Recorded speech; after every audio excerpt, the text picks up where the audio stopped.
You're listening to AchtungMillwall, broadcasting from the beautiful South Bermondsey. Accept no substitute.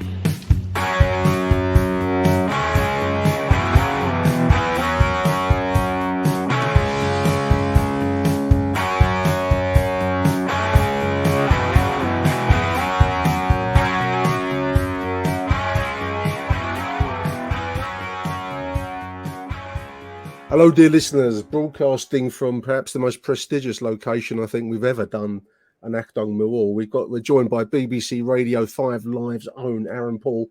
Whereabouts are you, Aaron? You join me at the All England Lawn Tennis and Croquet Club. We are on the roof of the Broadcast Centre, which is at the top of the Aorangi Hill by Court 18. Got a lovely view of Henman Hill / Murray Mound. Court 1 is in front of me, centre court, just right ahead of me over there. Nick, you can see, I'm saying over there so people can see, but centre court just behind me. Even though this is... grey clouds above.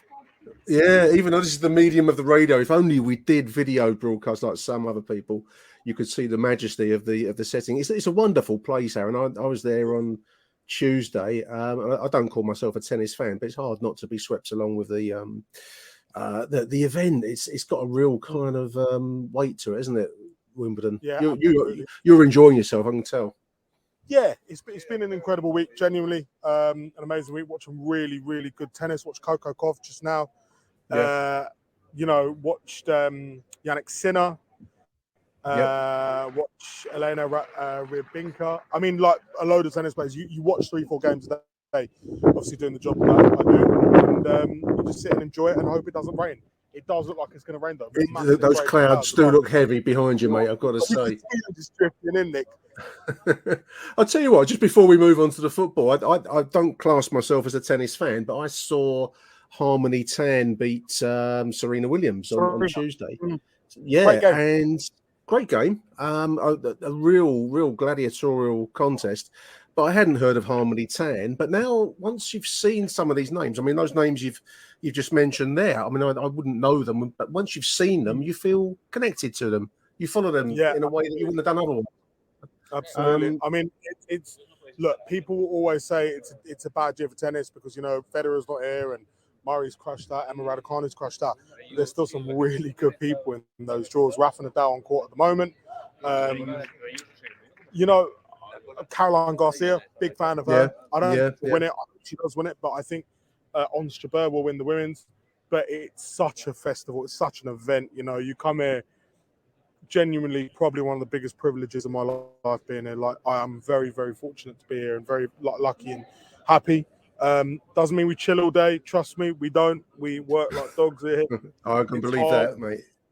As you know, Nick, there's a lot of walking, a lot of schlepping around to do, a lot of hills up there. Yep. And, that's what we do. But it's just genuinely a privilege to be part of the 5 Live team again this year at the All England Club. Well, great to have you on the show, mate, all the way from Wimbledon. Big Millwall news today. The reason that we're speaking is the news just broken on social media that Gary Rowett has signed a new contract with the Lions. This feels like really good news. There just seems to be like a real spate, Aaron, of good news stories coming out of the den. After that slight downbeat thing with the end of the Jed saga, it's been pretty good news ever since. Absolutely. And what good time for it as well. At the start of the summer, beginning of another tough pre-season, and Millwall are getting their ducks in order, their targets in order. I think everyone was a bit worried because the squad looked like last season, and losing Jed, losing the loanies, it looked even lighter. But the signing of Zian Fleming, Gary Rowett's contract extension, Benik Afobe's return, these are big things for Millwall. George Honeyman's another player that's come in, and he's going to do very, very well for the club. I think he's a brilliant signing for Millwall. He'd fit in very, very well. But it's been a good news week for Millwall and the Lions. And well done to John Berylson, Steve Kavanagh, everyone behind the scenes for getting everything wrapped up nicely, because, it's a tough time. It's a tough time of year. People are out there sharking each other and trying to, squander other people's deals. But they've managed to get it all done. And they've done it. And I'd say that Millwall are potentially 2-3 signings away from their business being done. Well, I've been really struck. I mean, I've seen the George Honeyman interview where he mentioned the Premier League. I'm just reading the News at Den article about the extension of Gary Rowett's contract. Again, those two words, Premier League, get mentioned, and the ambition word. There's a lot of that kind of talk, and it's a big ask to challenge for the top two in the Championship. But a top 6 place isn't looking that far away now. I mean, it's starting to feel like it's a real prospect, and everyone is working with that aim in mind. Real upbeat stuff. It's going to be a different league this year. I think it will be a very open division because Norwich, you don't expect them to be the same machine as they were under Daniel Farker. Watford were beating 3-1. We're recording this on Saturday, by the way. Watford were beating 3-1 by Cambridge United this afternoon, and they had... Oh, in the friendly. Okay. Yeah. Ismail Assar playing for him. So I think that there's a lot of work for Rob Edwards to do there.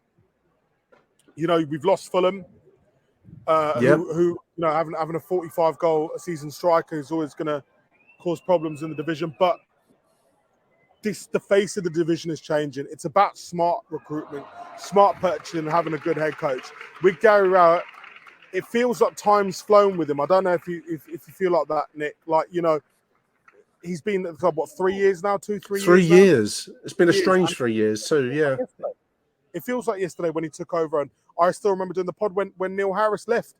Gary Rowett has come in. A lot of critics last season in regards to his playing style, some from within our own camp.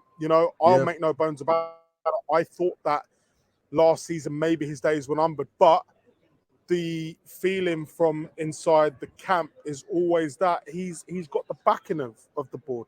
Who else are you going to go and get? 1, 2, he's a respected manager in the division. He wants to be there as well, Nick. His family are all up north. He wants to be there. He doesn't have to live in South London. I don't think he needs the money. He can live comfortably up north. But he loves the club, and he's really bought into what the club's about. And we're really starting to see a new evolution of Millwall Football Club. Things feel very different now. I'm seeing the club announce new sponsorships and, talk about, you've got the new deal with Hummel and bits and pieces like that. And you think this club's starting to evolve a bit, just that little bit. Obviously, the proof in the pudding is in the eating, and we'll see what happens come July the 30th. And when the season starts, it's going to be a marathon, not a sprint. It's going to be a marathon. People need to realise that. I wouldn't expect Millwall to go and batter teams away. I still think they need maybe another attacker, another striker, because if you're relying on Mason Bennett to be your number 1 or number 2 striker, but you're going to play that 2 up top, the 5-2-1-2. Yeah, which you expect, yeah. I wouldn't mind seeing another forward come in, though. Really wouldn't mind. But, Nick, it's been a really good news week for the club. Yeah, and in terms of the quality, I mean, I think that's what's really struck me, Aaron. I mean, we joke in our group chat about Millwall, and but Zian Fleming looks like a proper Dutch prospect, a guy that is also looking to move onwards and upwards, and that's we've touched on this in the past, haven't we? We need to be a club that we need to be acquiring these players, and then at the right time, at the right price, we move them on. We haven't done enough of that in the past. I do get a sense that's the way the club is thinking now, and I think that's really, really hopeful. It's unusual to feel this amount of optimism going into a new season as a Millwall fan, isn't it? Yeah, absolutely. I mean, they're different types of signings, aren't they? I think that the second one, they've tracked him. He's very much a different type of signing. He's someone who's there to excite, there to create. His goal record is excellent. His assist record is good. I'm hoping for good things. I'm really, fingers crossed, hoping for good things, because I think he'll be a big player in the Gary Rowett team next year. Look, you're losing Jeb Wallace. By the way, best of luck to him. He's a good guy. He's been a fantastic servant to this club, and I'm lucky I know him on sort of a personal level.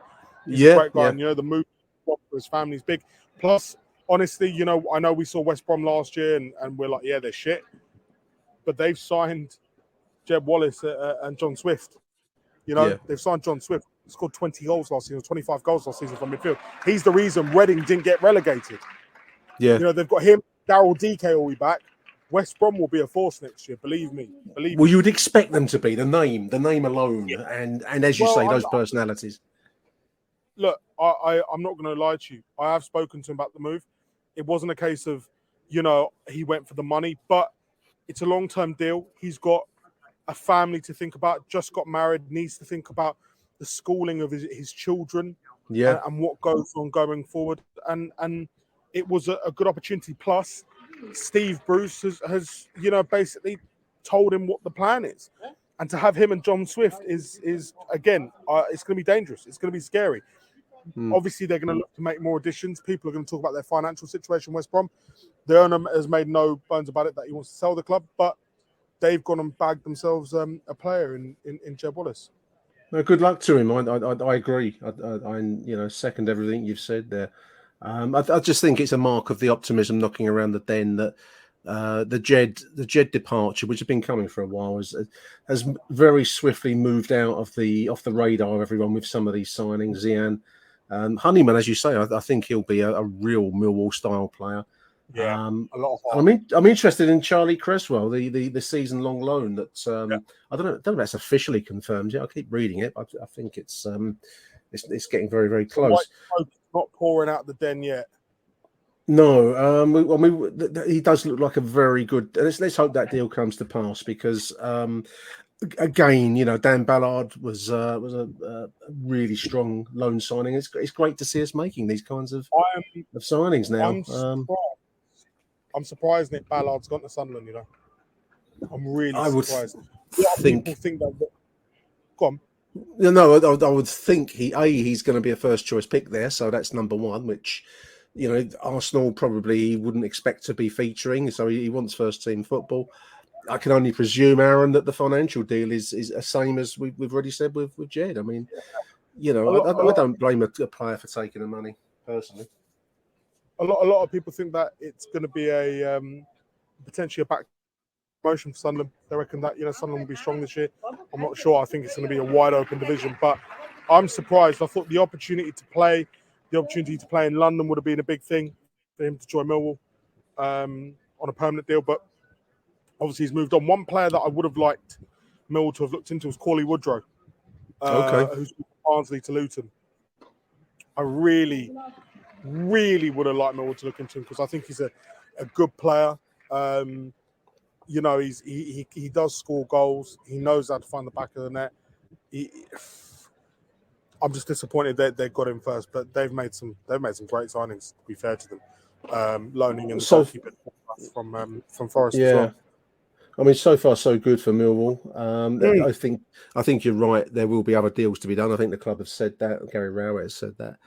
And it's actually interesting to see who is next on our radar because it's been a long time since there's been some genuine excitement around the place. So hats off. I think hats off to John Berylson, who's at the end of the day is underpinning all this. He's funding all this, Aaron. And we're not a club with vast resources. We don't command even a Sunderland level of budget. That's a big club. Yeah, but Nick, with all due respect, with Sunderland, they stick 46,000 in League One. There are 40,000 people in the stadium, League One.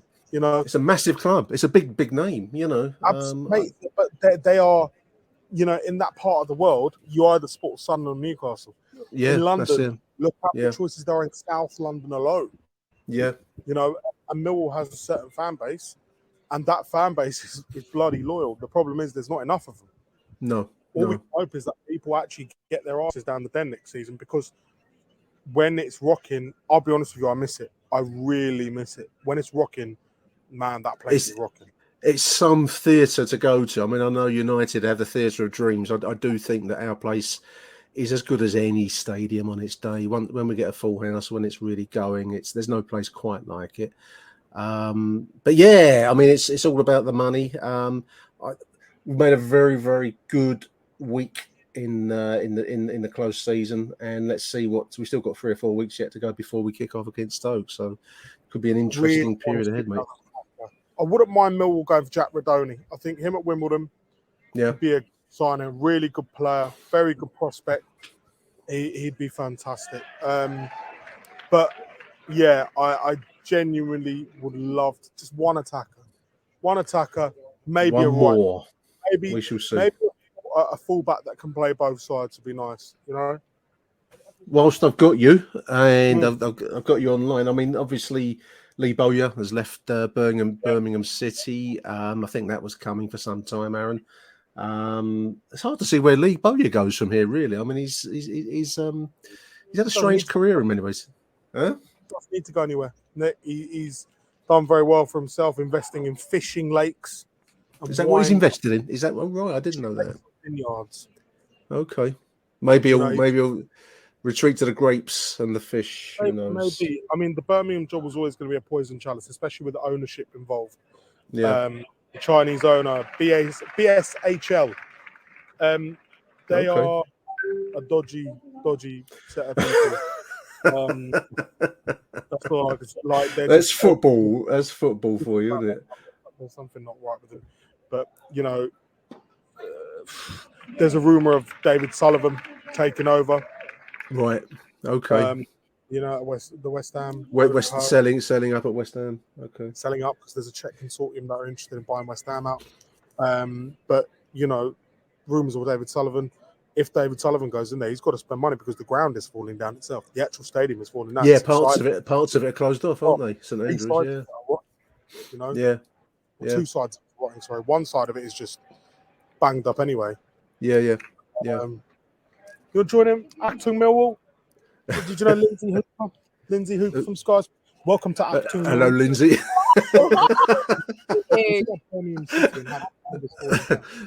One side of the stand was completely inhabitable for all of last season. I've been to St Andrews quite a few times.